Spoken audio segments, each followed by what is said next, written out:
لو رجع فينا الزمن. أهلاً وسهلاً فيكم بحلقة جديدة من بودكاست قعدة سوالف.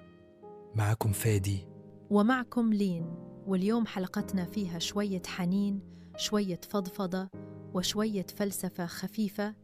فادي، جاهز للسؤال الكبير؟ إذا السؤال من نوع لو رجع فيك الزمن، فأنا حاسس إني تورطت. بالضبط.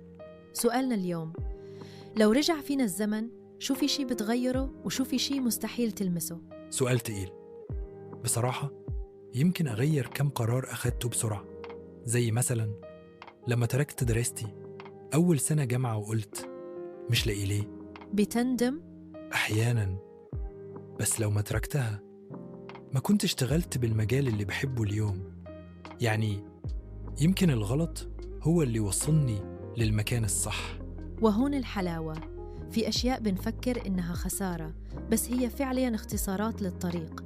طيب، لو الزمن رجع، في شخص ما بتحكي معه أبداً؟ يمكن في شخصين أو 3، مو لأنهم سيئين، بس لأن علاقتنا كانت مؤذية إلي وأنت. أنا بصراحة في حدا لو رجع فيني الزمن كنت حضنته أكتر وقلت له شكراً. أوقات منحب ناس بس ما بنعرف نعبر. كلامك لمسني. يمكن الزمن ما بيرجع، بس مشاعرنا بتضل، واللي راح علمنا نحب اللي جاي بطريقة أنضج. في حكمة بتقول اللي بيصير اليوم هو نتيجة الأمس، لكن اللي رح يصير بكرة هو قرارك هلأ. يعني الزمن مش لازم يرجع، لازم نستفيد منه وهو عم يروح. صح، الزمن ما بينتظر حدا.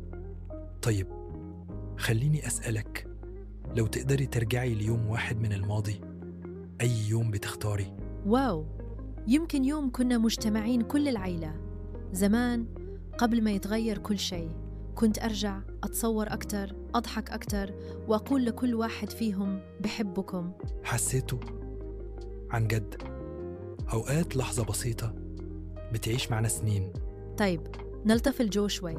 لو الزمن رجع، في موقف محرج بتتمني ما يصير؟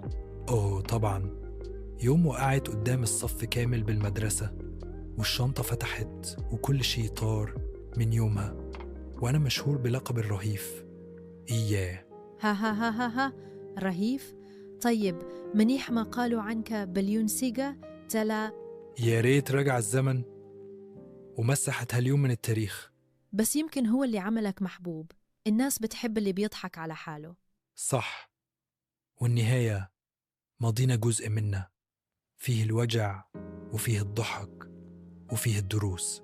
وقبل ما نختم، رسالة لكل مستمع: لا تتمنى يرجع الزمن، خليه يلهمك إنك تكون نسخة أحسن من حالك، مش من ماضيك. كلام كبير من لين.